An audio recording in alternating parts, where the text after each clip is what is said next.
정면으로 보이네요. 할렐루야. 사랑하고 축복합니다. 네, 오늘 못 볼 줄 알았던 우리 지영 자매님도 오셔서 너무 감사드리고, 제가 오늘 하나님께 말씀드렸어요. 하나님, 제가 웃을 수가 없어요. 웃을 수가 없어요. 왜냐하면 첫째는 제가 가장 사랑하는 사람이 가장 사랑하는 건 아닌데 사랑하는 사람이 지금 코마 상태에 있고, 그리고 그 코마 상태에 이르도록 그 방치한 그 여러 가지 상황들이 너무 좀 화가 나서 좀 슬픔에 있었고, 그리고 또 하나는 이제 계속 사람들이 하는 얘기가 뭐냐면, 교회 나왔는데 왜 교회에 나오기 전보다 더 일이 이렇게 많이 일어나요? 그렇게 얘기하는 얘기를 들었어요. 그분들한테 설명할 길은 없지만 이제 이런저러한 일들로 말미암아, 왜냐하면 아직 그것을 이해할 수 있는 그런 신앙의 단계가 아니기 때문에, 그래서 혼자 마음에 품고 있으면서 좀 이렇게 부담감으로 있었는데 하나님이 갑자기 힘을 확 주시면서 뒤에서 기쁨을 주시는 거예요. 그래서 뭐냐면, 우리가 지금 이 사탄이 교회를 얼마나 싫어하겠는가. 왜냐하면 믿지 않던 사람들이 와서 예수 그리스도를 믿게 돼서 하나님의 그 말씀으로 진리 가운데 세움받게 되고, 또 떠났던 사람들이 돌아오게 되고 하니까 사탄도 너무 싫겠죠. 그렇죠? 그리고 어떻게 해서든지 방해하려고 할 거고. 근데 반면에 이렇게 문제가 많다는 것은 다시 얘기하면 살아있다는 증거잖아요. 잘하고 있어. 너희들 잘하고 있어. 라고 하는 하나님의 메시지이기 때문에 갑자기 힘이 생겼어요. 그래서 그래, 다 와봐. 한판 붙자고. 이제 이런 마음이 이렇게 불쑥 올라오게 하셨습니다. 그 힘을 주신 하나님께 감사드리고, 오늘 이 욥기를 보면서 하나님께서 주신 마음들을 여러분과 같이 나누려고 하는데요.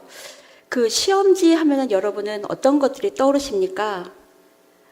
네, 괴롭죠. 고통스럽죠. 도리도리.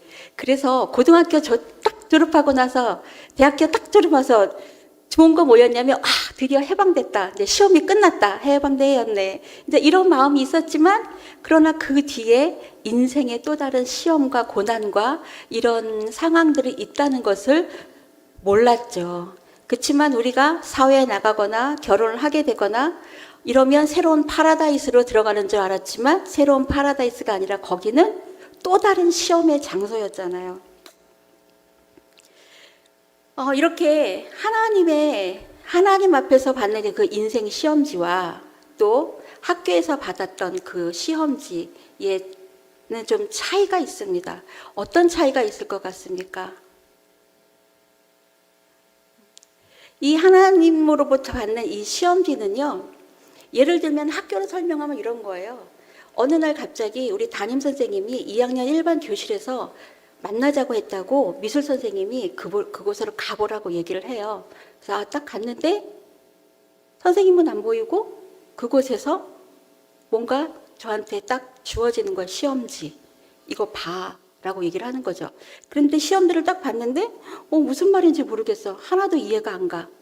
그런데 이것을 다 풀어야 넌 이 교실에서 나갈 수 있어. 라고 얘기를 하는 거죠. 근데 그 답은 일반적인 정답이 아니라 담임 선생님만 알 수 있는 그 정답을 내가 알아맞혀야 이 교실에서 나갈 수 있다는 거죠. 이걸 다 끝낼 때까지는 교실에서 못 나가, 집에도 못 가 라고 이야기를 하는 겁니다. 그런데 인생 시험지는 한 가지 더 다른 점이 있어요. 그게 뭐냐면, 영적인 눈이 띄어지지 않으면 이 시험지를 이해할 수가 없어요. 이게 뭐지? 그래서 교회에 처음 오신 분들이 당하는 시험들 가운데, 뭐야, 나 구원받았는데, 나 교회 다녔는데, 이제는. 근데 이거 무슨 나한테 왜 이러한 상황들이 벌어지지? 라고 생각을 하는 거죠. 우리들 가운데에는 이렇게 시험에 초입에 계신 분들도 계시고, 시험에 중간 단계에 계신 분도 계시고, 또 시험을 한 산 넘고 상등성에 계시거나 아니면 상 정상에 이르렀다가 잠깐 쉬고 계신 분도 계시고 또 다른 산을 향해서 올라가기 전에 그런 상황들에 있는 분들도 계실 것입니다. 오늘 욥도 이러한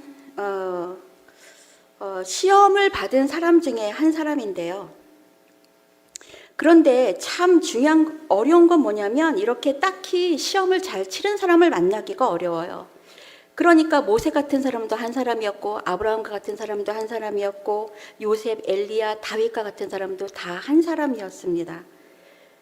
욥이라는 인물에 대해서 오늘 잘 살펴보면 욥은 첫 번째 욥에 관해서 좀 살펴보면 실존 인물이었는가 하는 것입니다. 여러분 실존 인물이었을 것 같아요? 아, 그렇게 믿으십니까?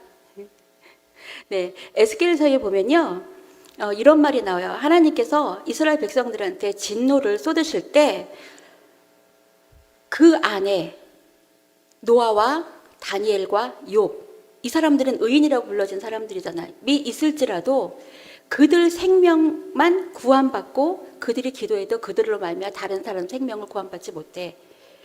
그들이 있을지라도 그 생명은 내가 구하되 그들의 자식까지는 구해주지도 않을 거야. 이렇게 이들을 인정하는 말씀이 있습니다. 그러니까 분명히 욥은 실존 인물이겠죠. 그런데 이 욥이 왜 실존 인물이 아닐 거라고 하는 이야기는 뭐냐면 이 신들의 전쟁 가운데 이 연약한 인간이 끼어 있는 거예요. 속된 말로 고래 싸움에 새우등 터진다는 이 상황이 이 욥한테 벌어지고 있는 것입니다. 그래서 어느 날 한순간에 모든 것이 잿더미가 되고 모든 것을 다 잃어버리는 신화나 영화나 드라마에 나올 법한 그런 이야기 때문에 도대체 이걸 어떻게 사람이 감당해? 라는 이러한 생각들 때문에 욥은 아마도 실존 인물이 아닐 거야 라고 보통 생각들을 하게 되는 거죠. 그럼 두 번째, 욥은 도대체 어느 시대의 사람이었을까? 어느 시대의 사람이었을 것 같습니까? 욥이 이렇게 열왕기 상하, 역대 상하 왕들 뒤에 나오기 때문에 뭐 이쯤이나 이 뒤에쯤에 나올 것이다 라고 생각하시는 분들 계시는데 욥은 족장 시대의 사람이에요. 왜냐하면 그 증거들이 여러 가지가 있는데 오늘 특별히 42장에 보면 욥이 145살까지 살았다고 해요. 아브라함이 175살까지 살았거든요. 그러니까 족장 시대에 살았던 사람들과 살았던 기간이 비슷해요. 노아 홍수 이후에는 8, 90이잖아요. 길어야. 그리고 또 하나 두 번째는 오늘 나오는 것처럼 소유물이 양이 7천이요, 낙타가 3천이요, 소가 500개요, 암나비가 500. 이렇게 소유물이 가지고 있는 거나 종들의 가지고 있는 이 소유 상태로 그 사람의 부를 결정을 해서 얘기하는 것이 대부분 족장 시대였어요. 아브라함이나 그때처럼. 그리고 오늘 본문에서도 알 수 있는 그 세 번째 증거가 뭐냐면 우리가 성막, 시내산에서 받아서 광야에 있을 때는 성막을 중심으로 제사장이 활동을 했던 시대인데 그런데 오늘 나와 있는 것처럼 이 욥 스스로가 가정 내에서 대제사장 역할을 했다는 거죠. 그래서 날마다 가족들을 위해서 혹시 지었을지도 모르는 그 죄를 위해서 그 번제를 드렸다는 것입니다. 그리고 또 하나는 이 크시타라는 화폐 단위가 나와요. 이 크시타라는 화폐 단위는 성경에서 총 통틀어서 딱 3번이 나오는데 그 한 번이 욥기 42장에 나오는 마지막에 화해하고 나서 화해의 그 선물로 크시타를 가져오거든요. 이 화폐 단위인데 이 크시타는 또 언제 나오냐면 창세기 33장 19절과 여호수아 24장 32절에 나오는데 요셉의 뼈를 세겜에 가지고 나와서 세겜에 장사하잖아요. 근데 이 세겜을 누가 샀냐면 야곱이 세겜의 아버지 하몰의 자손들에게서 산 밭이라 그것이 요셉 자손의 기업이 되었는데 야곱이 100크시타에 이것을 샀다라고 창세기 33장 19절에 나옵니다. 그래서 이러한 증거들로 말미암아 적어도 욥은 족장 시대의 사람이었을 것이다 라고 얘기를 해요. 그러면 족장 시대는 아브라함 전인지 후인지 모르겠지만 어쨌든 이 모세오경이 쓰여졌던 데가 1440년 약 15세기라고 얘기를 하면 15세기에서 얘기를 하면 이 아브라함은 보통 BC 2000년에서 BC 1000년 요 사이에 살았을 것이다라고 이제 대부분 학자들이 추정을 합니다. 그리고 이 우스 땅이라는 것은 에돔이나 아니면 아라비아 북부 정도로 이렇게 추정을 하죠. 그러니까 이 욥은 정확하게 실존 인물이었고 이 욥이 당한 고난도 정확하게 우리가 생각하기에 상상할 수도 없는 고난이지만 이 욥이 당했던 실존적인 고난이었다라는 것이 밝혀지는 것입니다. 자, 이제 이 고난에 대해서 얘기할 때 저는 이 고난을 이제 시험으로 대체를 했습니다. 모든 사람이 죽을 때까지 치르는 것이 바로 이 고난인 것 같아요. 학기 중에 치르는 시험은 다음 과로 진도를 나가게 하잖아요. 또 학년 말에 치르는 시험은 또 다음 학년으로 나아가게 하잖아요. 진학하기 위해서 반드시 치러야 하는 시험이 바로 이 고난인 것입니다. 여기서 시험이라고 했을 때 템테이션, 유혹이 아니에요. 시험이에요. 테스트죠. 업그레이드 되는 것입니다. 한층 더 나은 모습으로 발전된 모습으로 하나님을 향해서 나아가게 되는 거죠. 세상 시험은 자아 실현, 행복 추구, 지식 추구 뭐 등등의 목표가 있지만 하나님이 주시는 시험은 성장의 목표가 있습니다. 영적으로 성장해야 되는 거죠. 하나님의 목적과 의도에 맞게 성장하라는 것입니다. 그런데 우리는 구원받고 나면 이 구원에 초점을 맞춰요. 구원 받았으니까 됐어. 언제 구원 받았어? 너 그랬구나, 구원 받았구나. 이렇게 그냥 끝나버리는 거죠. 불신지옥 예수천당 이것이 주요 테마가 되어버리는 거예요. 그런데 이 안에는 성장이라는 것이 없습니다. 그래서 교회에 나와서 사람들이 고난을 받게 되면 이거 왜 그렇게 되는 거지? 하고 멘붕 가운데 빠져드는 거예요. 이 구원이라는 것은 우리가 born again, 새로 태어났어 이제. 나의 정체성이 새롭게 됐다는 것입니다. 그러니까 이것은 시작인 것이지 이것이 다가 아니에요. 그러니까 우리가 앞으로 나아가야 할 더 많은 길들이 있다라는 것을 이야기하는 것이 이 구원이라는 것입니다. 하나님의 의도와 목적이 있어요. 우리를 이 땅에 보내신 이유가 그냥 구원받고 끝나라는 것이 아니죠. 하나님 나라를 위해서 우리는 그 의를 위해서 계속해서 성장하기 위한 을 하나님께서 우리에게 원하신다는 거예요. 그 이후의 삶이 굉장히 중요하죠. 그런데 이 성장에는 가만히 보니까 꼭 필요한 한 가지 요소가 있는 것 같습니다. 하나님께서 이걸 반드시 말씀하세요. 그게 뭐냐면 자유의지예요. 이 자유의지라는 것은 하나님께서 우리한테 주셨는데 이게 얼마나 엄청난 특권이냐면 하나님은 우리 창조주잖아요. 우리는 토기장이고 우리는 진흙이에요. 우리는 아무것도 아니에요. 우리는 흙으로 돌아가는 먼지밖에 우리 인생은 아닙니다.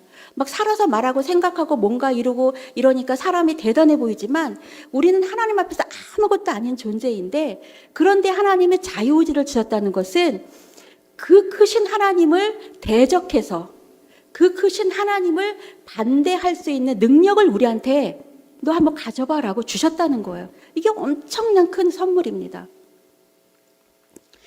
그런데 우리는 이것을 에덴에서 잃어버렸잖아요. 손상됐잖아요.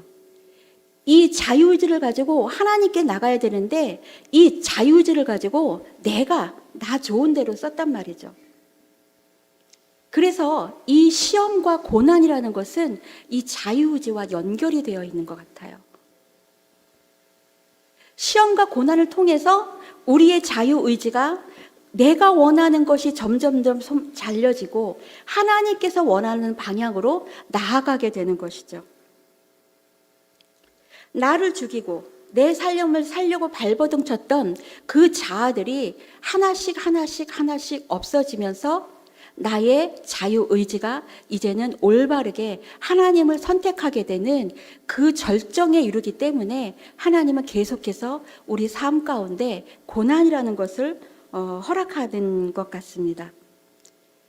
출애굽해서 광야에서 의식주가 제공되고 하나님께서는 계속해서 광야에서 백성들을 용서하셨어요. 반복해서 용서하셨어요. 용서하고 불평하고 또 용서하고 원망하고 또 용서하고 하나님께서는 이렇게 하셨는데, 근데 가나안 입성을 앞두고 백성들이 불평을 해요. 그럼 용서하면 되잖아요. 용서하고 그냥 집어넣어주면 되잖아요. 그동안 그렇게 10번도 100번도 용서했었던 하나님이 왜 이제는 용서를 안 하실까요? 가나안 입성하기 전에 왜 하나님은 모두 다 전멸이라는 방법을 써야만 했을까요? 한번 생각해 보실게요. 이게 원망, 불평이 어제 오늘의 일이 아닌데 한 번만 넘어가면 가나안 땅에 들어가는데 굳이 이 시점에 왜 하나님은 여기서 용서를 하지 않고 열 하루길을 40년이 되게 만들고 그 광야에서 모든 사람이 다 멸망할 때까지 하나님은 내버려 두셨냐는 거죠. 이게 굉장히 중요한 그 진리 중에 하나인 것 같아요. 이게 뭐냐면요, 가나안 땅에 들어가면 그 안에 또다시 선악과가 있다는 거예요. 하나님께서 선악과를 두시겠다는 거예요. 그래서 하나님은 우리한테 말씀하시는 게 뭐냐면 복과 저주. 선악과가 뭐예요? 하나님을 선택하면 생명이지만 하나님을 선택하지 않으면 사망이다. 하나님을 선택하면 열매지만 그렇지 않으면 열매 아무것도 없어 라고 이야기하는 이 에덴 동산의 선악과가 여전히 우리 삶에도 지금 현재도 존재하고 그 가나안 땅에도 있었다는 것입니다. 그래서 하나님의 뜻에 맞게 이제는 이 자유의지를 사용해야 된다는 거예요. 하나님께서 주셨던 그 자유의지를 그 땅에 들어가면 그 땅 백성들한테 휘둘리지 말고 내가 너희에게 준 이 자유의지를 가지고 너희는 다시 나를 선택해야 돼 라고 하나님께서 말씀하시는 거죠. 그래서 예전에 아담과 하와가 범죄하기 전에 하나님과 대등한 관계로 교제를 나누었던 그 상태로 회복하자는 것입니다. 종속된 관계가 아니라 서로 사랑의 관계, 인격적인 관계, 서로 바라봐주고 서로 마음을 이해하고 그리고 서로 무엇을 해야 되는지 알아봐주는 관계, 이 관계로 들어가서 그리고 이제는 에덴 동산에서 내가 너희에게 맡겼던 다스리고 충만하고 다스리고 땅을 정복하고 다스리고 충만해라 라는 이것을 다시 그 가나안 땅에 들어가서 너희가 이것을 회복해야 된다라고 말씀하시는 것입니다. 그래서 이 가나안 땅에 들어가기 전에는 절대적으로 우리의 의지가 필요했던 거죠. 그러니까 이 의지를 하나님께 드렸던 여호수아와 갈렙만이 하나님께서 가나안 땅에 들여보낼 수 있었던 거예요. 그리고 그들은 가나안 땅에 들어가서 결코 지지 않았죠. 환경에 지배받지 않고 어떤 상황에서든지 하나님을 선택해서 하나님의 일들을 이룰 수 있는 충실한 종들이었다는 것입니다.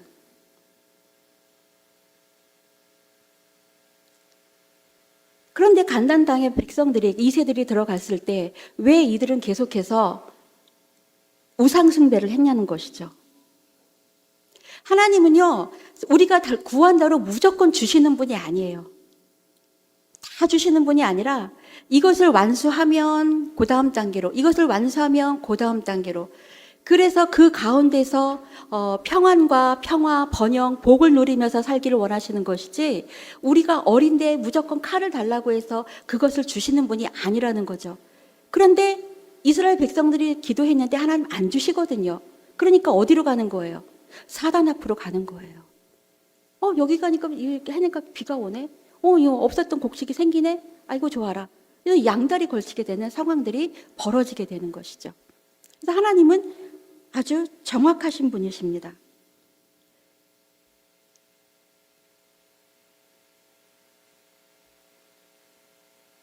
그런데 하나님은요, 기본적인 것은 또 허락을 하셨어요. 아주 기본적인 것. 우리가 숨 넘어가지 않을 정도의 그래서 에덴에서도 광야에서도 가나안 땅에서도 신약 시대에도 동일하게 의식주가 제공되었다는 것입니다. 에덴에서는 다 만든 다음에 인간을 만드셨죠. 또 가나안 땅에서는 만나와 메추라기로 먹이시면서 의복과 신발이 40년 동안 해지지 않게 하셨고 불기둥과 구름기둥으로 하나님께서 인도하셨습니다. 그리고 가나안 땅에서는 너희가 가나안 땅에 들어가면 너희가 짓지 않은 성읍에서 거주가 될 것이고 너희가 농사 짓지 않은 과실들을 너희가 먹게 될 거야 라고 이야기를 합니다. 기본적인 거죠. 그리고 신약 시대에 와서는 예수님께서 말씀하세요. 무엇을 먹을까 무엇을 입을까 걱정하지 말아라. 들의 백합화 공중에 나는 새 내가 다 입히고 먹인다. 너희에게 무엇이 필요한지 내가 다 안다. 그러니까 너희는 이방인처럼 그것을 구하지 마라고 말씀을 하십니다. 기본적으로 주어지는 거죠. 인간의 탐욕과 욕심이 계속 달라라고 이야기를 하는 것입니다. 오늘 욥기에서도 보면 하나님께서 하나님의 대심에 드러내시면서 뭐라 그러냐면 저 들에 있는 새끼 사자 얼마나 지금 그 성장기에 많이 먹어야 되겠어요. 그 새끼 사자의 그 배를 채우는 게 누군지 알아? 라고 말씀을 하세요.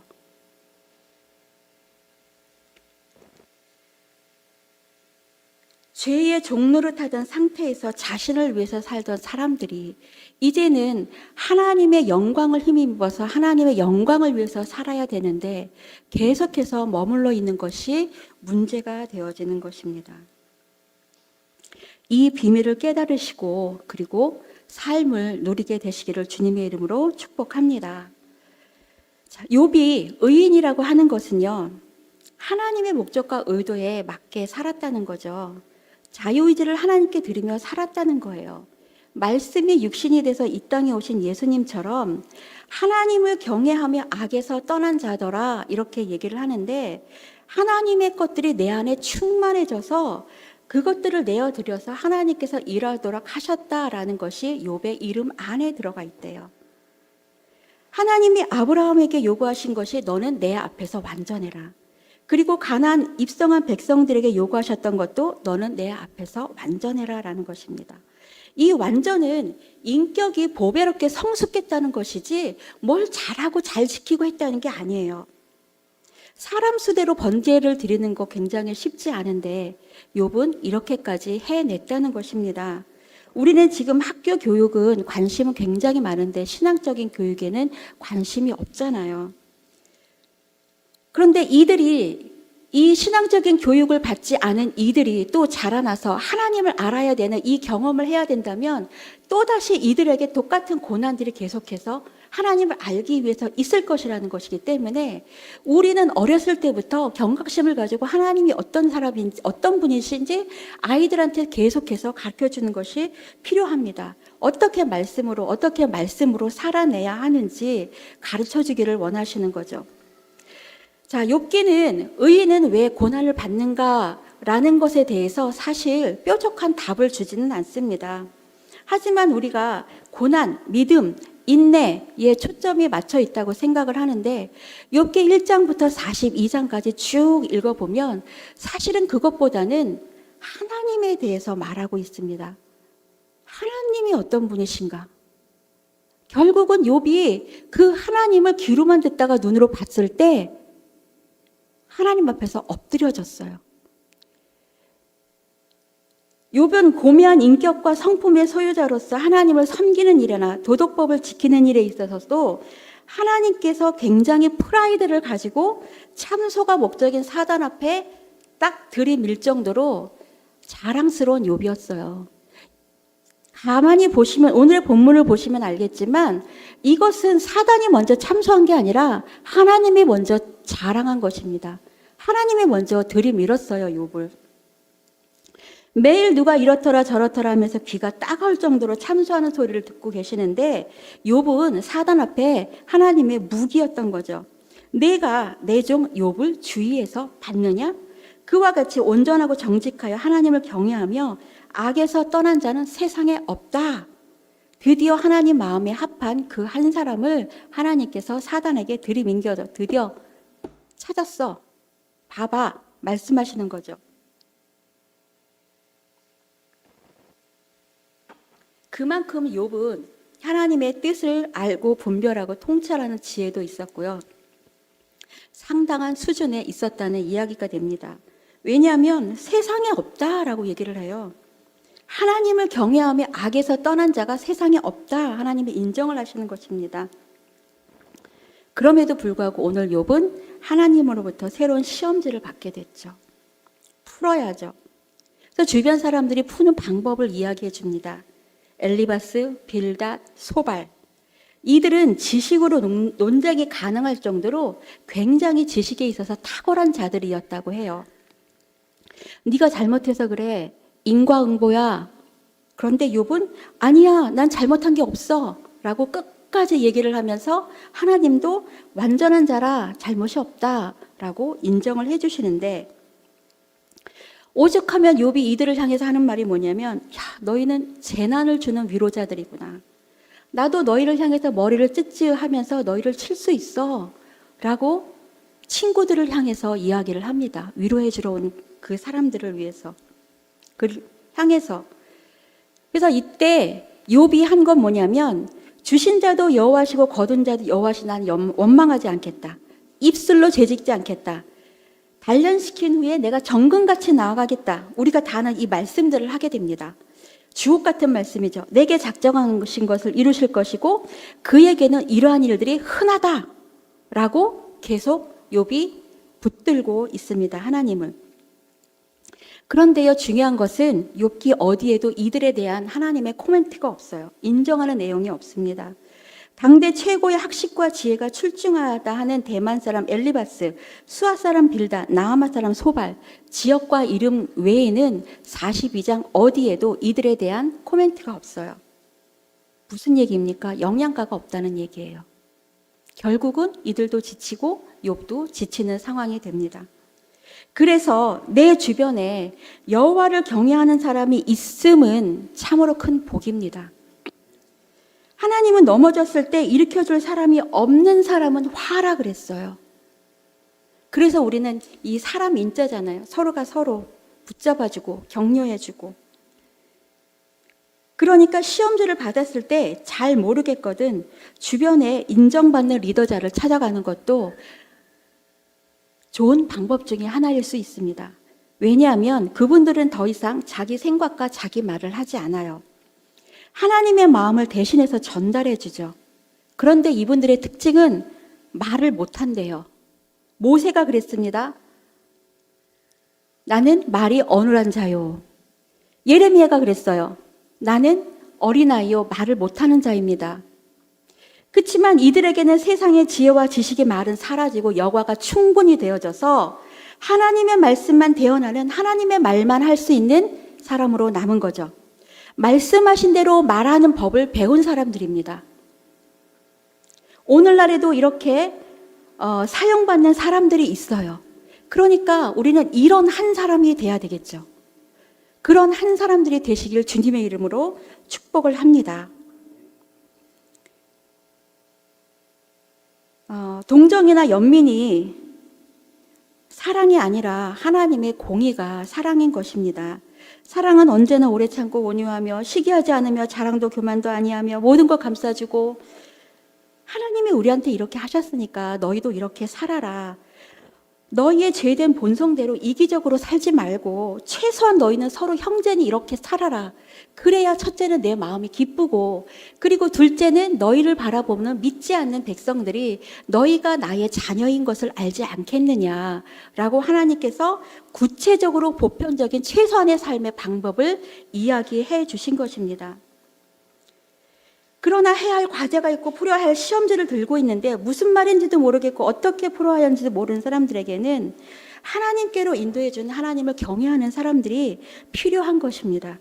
왜냐하면 오늘의 나의 이 삶은 내일 이 길을 걸어오는 사람들을 위해서 존재하거든요. 우리가 그 한 사람들인 것이고 그리고 우리의 협력이 오늘 하루 일을 이뤄냈잖아요. 가다가 이 송트를 듣고 계실지 모르겠지만, 저도 사진을 받았습니다. 감사합니다. 그렇지만, 나머지 남은 그 하나도 처리하시기를 주님의 이름으로 축복합니다. 자, 그러면 오늘 욥을 하나님께서 왜 건드리셨을까요? 이렇게 온전하고 정직하며 여호와를 경외하고 악에서 떠난 자 인정한다고 하셨는데 왜 하나님께서 욥을 건드리셨을까요? 아니, 자랑을 하면 건들 거라는 거 하나님께서 아셨을 거 아니에요. 사단이 덥석 달려들 거라는 거 하나님께서 아셨을 거 아니에요. 근데 욥은 잘못한 게 없거든요. 누구보다도 잘 살고 있었거든요. 그런데 하나님은 욥에게 말씀하시는 것이 있었습니다. 얘야, 거기가 정상이 아니야. 더 올라와야 해. 더 올라와야 해. 자, 이게 무슨 뜻일까요? 욥이 종교법이나 도덕법에 있어서는 완전했다고 인정을 하나님께 하셨습니다. 그러나 하나님께서 원하시는 것은 그게 다가 아니야 라고 말씀하시는 것이죠. 욥기 38장에 보면 하나님께서 등장하시면서 욥에게 말씀하시는 것은 첫째, 네가 누구냐? 둘째, 내가 누구더냐? 너의 정체성과 나의 정체성을 따져보자, 보자라는 것입니다. 그랬을 때 욥은 자신이 완전하고 의로운 자라는 교만을 보이게 돼요. 어떠한 방법으로? 친구들의 집요한 정죄가 욥을 코너로 몰아서 욥의 모습을 드러내게 한 것입니다. 그래서 욥이 9장 20절에 그렇게 얘기를 해요. 완전하고 의로운 자라고 내가 교만했습니다. 교만을 내가 보일 수 있다라고 이야기를 합니다. 그리고 27장에 보면은 욥이 완전한 자잖아요. 의로운 자잖아요. 여호와를 경외하는 자잖아요. 악에서 떠난 자잖아요. 그런데 욥기 27장에 보면 욥이 무엇이라고 얘기를 하냐면 원수, 악인, 포악자, 불경건하고 불의한 자, 무익한 사람이라고 자기 친구들을 향해서 퍼부으며 더 중요한 것은 뭐냐면 저주를 합니다. 나중에 한번 보세요. 27장에 보면 이거 욥이 한 말이 맞아? 이럴 정도로 친구들을 향해서 저주를 해요. 그러니까 여기서도 우리가 알 수 있는 건 뭐냐면 욥의 성장을 위해서 하나님은 사단도 사용하고 교만하고 무례한 새 친구들과 엘리후도 사용하시는 것을 볼 수 있는 거죠. 그러니까 하나님의 생각은 우리가 알 수가 없어요. 너무나 신묘막직하고 오묘하고 그분의 생각과 그분의 계획은 도대체 우리로서는 결코 알 수가 없어요. 그냥 보여주시고 알게 하시는 일정 아주 자그마한 부분만 알 수 있을 뿐이죠. 그래서 모든 것을 협력하여 선을 이룬다는 하나님의 말씀이 맞는 것 같습니다. 그래서 김정은일지라도 하나님께서 귀하게 여기시고 돌이키기를 원하시는 하나님의 마음이 여기에 숨어 있는 거죠. 악인일지라도 하나님께서는 멸망받기를 원하지 않으신대요. 그리고 힘주어 말하십니다. 살라, 생명을 건져라, 돌이켜서 제발 좀 살아라. 이것이 여호와 하나님의 마음인 것입니다. 그러면 우리는 이 상황에서 무엇을 알 수 있냐면요. 욥이 인정받았다는 것은 욥이 그렇게 잘 살았다는 게 아니라 욥이 하나님으로부터 의로운 열매를 많이 받았다는 거예요. 하나님의 은혜라는 것입니다. 이 하나님의 은혜가 떠났을 때는 욥도 자기의 본성이 그대로 송출될 수 있는 연약한 한 사람에 불과하다는 것을 우리가 이 욥기를 통해서 알 수 있는 거죠. 우리는 항상 불완전하고 불의하고 하나님을 대적하기도 하고 악에 머물기도 하는 존재라는 것이 바로 이 부분에 있어서 나타나는 거죠. 하나님은 욥이 이걸 깨닫기를 원하신 거예요. 그래서 내가 예전에는 귀로만 들었었는데 이제는 직접 하나님을 보니까 내 존재가 어떤 것인지 알겠습니다. 그래서 욥은 더 이상 하나님께 항변하지 못하고 입을 막고 그 앞에서 엎드려지게 되는 상황이 나오는 거긴 거지.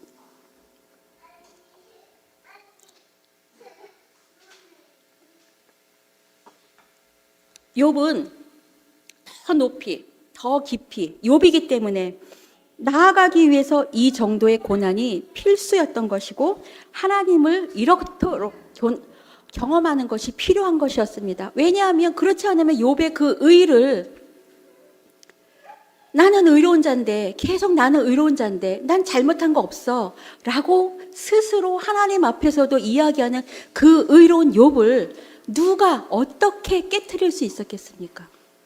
바로 이 세 사람의 등장이, 그리고 엘리후의 등장이 필요했던 거죠. 그래서 결국은 욥이 깨달은 것은 재창조의 하나님입니다. 회복시키는 하나님을 만난 거예요. 예전에는 욥이 하나님을 제대로 알지 못했어요. 그냥 하나님을 경외하는 마음을 하나님께서 주셨기 때문에, 그 지혜를 주셨기 때문에 하나님을 온전히 따르고 하나님께 예배하고 했지만, 이것은 그의 행함의 일에 보통 이랬더라. 그는 그냥 그것을 어떤 그 틀과 형식에 맞추어서 그냥 했던 것이, 혹시 내 자녀들이 하나님 앞에서 지었을지도 모르는 그 죄를 위해서 하나님 앞에서 자녀를 위해서 번제를 드리고 했던 그 틀 안에 갇혀있던 그 욥을 이제는 밖으로 끌어내는 거예요. 더 자유하게. 그래서 욥기 42장 끝에 욥이 배의 축복을 받았다 그러잖아요. 욥기 1장 우리가 본 곳에서 여기 보면요, 철저하게 3절에 보면 양이 7,000마리인데 42장에서는 14,000마리, 낙타가 3,000인데 42장에서는 6,000마리, 소가 500결인데 거기서는 100결이, 암나귀가 500, 거기서는 100, 종도 많이 더블로 받아요. 2배로 받아요. 와, 욥이 고난을 잘 견디고 인내했더니 이렇게 축복을 2배로 받았더라 라고 이야기하기도 합니다.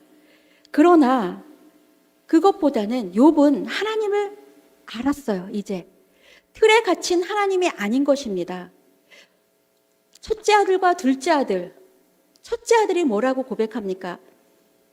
아버지, 나는 늘 아버지 옆에 있었고 아버지께 순종했고 아버지가 원하는 건 다 했는데 나를 위해서는 소 한 마리를 잡아주지 않으면서 이 저렇게 방탕하게 집 나갔던 아들을 위해서 이렇게 잔치를 베풀어 주냐고 아버지에게 불만을 토로하는 이 첫째 아들이 있지 않습니까?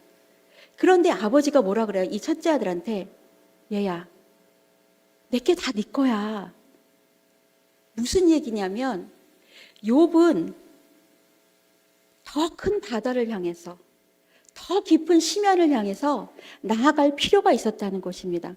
욥이 어떻게 살았는지 그 이후의 삶에 대해서 나와 있지 않지만 하나님 앞에서 욥은 회복을 했어요. 그것도 더블로 회복을 했어요. 선택 의지가, 자유 의지가 하나님을 향해서 있어야 한다고 했었다면 욥은 무엇을 했을까요? 욥은 무엇을 했을까요? 자신 있고 당당하게 이제는 하나님을 더 자유하게 느끼고 의지하고 그분이 어떤 분이신지 알기 때문에 훨씬 더 자유롭게 자기 삶을 개척하고 도전하고 했을 것 같습니다. 그래서 하나님께서 더 큰 은혜와 은혜를 더하신 거죠. 그리고 욥이 경험한 것은 뭐냐면 마지막에 이 성령 안에서 자유와, 이게 1000년에서 2000년 이 시대에 살았던 욥인데 이미 성령 안에서 자유함을 하나님께서 가르치기를 원하셨어요. 그리고 둘째는 뭐냐면 예수 그리스도의 십자가의 그 강도. 하나님, 저들이 하는 말이 무슨 말인지 몰라요. 용서해 주세요. 마지막으로 친구들을 용서합니다. 예수 그리스도의 십자가의 용서와 성령 안에서 자유, 이것을 욥은 배웠던 거예요. 이 극한 고난을 통해서. 그러니 이 수업료를 낼 만하지 않았겠어요? 그 시대에 어떻게 성령을 경험합니까? 그 시대에 어떻게 예수 그리스도를 알 수 있겠어요?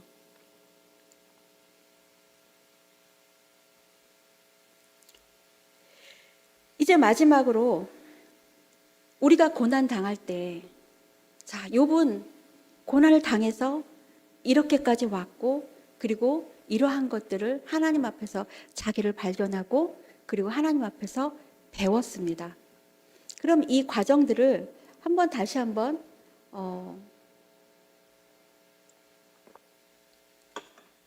정리를 해보는 게 필요할 것 같아요. 그럼 나에게 고난이 왔다. 나에게 시험지가 떨어졌다.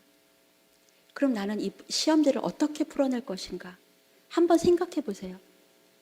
성도님들 여러분들 스스로가 1번 뭐 한다, 2번 뭐 한다, 3번 뭐 한다. 이렇게 한번 어떻게 풀어나갈 것인가 한번 생각을 해보세요. 자, 고난이 왔습니다. 1번 어떻게 하시겠습니까? 숙제. 네, 다음번에 알려주세요. 가만히 생각을 해봤어요. 제 스스로도. 나는 이 고난 앞에서 나는 어떻게 행동을 했는가. 그러니까 이 고난은 반드시 필요하고 끝나지 않고 인생 끝날까지 계속 주어진다. 왜? 성장하라고. 우리는 이 땅에 남아있는 이유는 성장하라고. 그래서 하나님의 마음을 알고 하나님의 영광에 꽃이 되라고. 하나님의 찬송이 되라고. 그분과 함께 협력하고 동역해서 이 땅에 하나님의 나라를 이루어 가라고. 그것이 고난이 주는 레슨의 그 목적이겠죠. 그러면 하나님 앞에서 이 고난을 다 받았을 때 욥은 어떻게 했냐면 그냥 수용했어요. 주신 자도 여호와시고 하니 내가 받겠다. 거두어가자 하는 당연하다. 그냥 스스로 수용하는 입장을 취했습니다. 그리고 두 번째는 욥이 배운 게 뭐였어요? 수용하는데 다시 한번 나를 돌아보는 거죠. 나의 전체성, 나는 무엇인가? 나는 누구인가? 나는 어디까지 왔는가? 난 무엇을 했으며 나는 무엇을 해야 되는가? 그리고 어떻게 해야 되는가? 나에 대해서 생각을 해보는 시간이 필요하겠죠. 그리고 세 번째는 욥에게 가르쳐 주셨던 것처럼 하나님은 어떤 분이신가? 하나님은 이 타이밍에 무엇을 원하시는가? 하나님이 말씀하시는 것은 무엇인가? 하나님의 크고 위대하심, 하나님의 원대하심, 하나님의 자유하심, 하나님의 깊으심, 높으심, 하나님의 능력 많으심, 이러한 것들에 대해서 우리는 더 생각해 볼 필요가 있는 것입니다. 그리고 세 번째는 수쟁해야죠.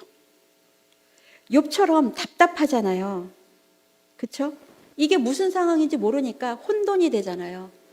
그러니까 이거를 가지고 어떻게 하나님의 사람이든 하나님 앞이든 결국은 하나님 앞으로 나아가서 몸부림쳐야 되는 시간들이 필요한 거죠. 하나님 도대체 왜 그래요?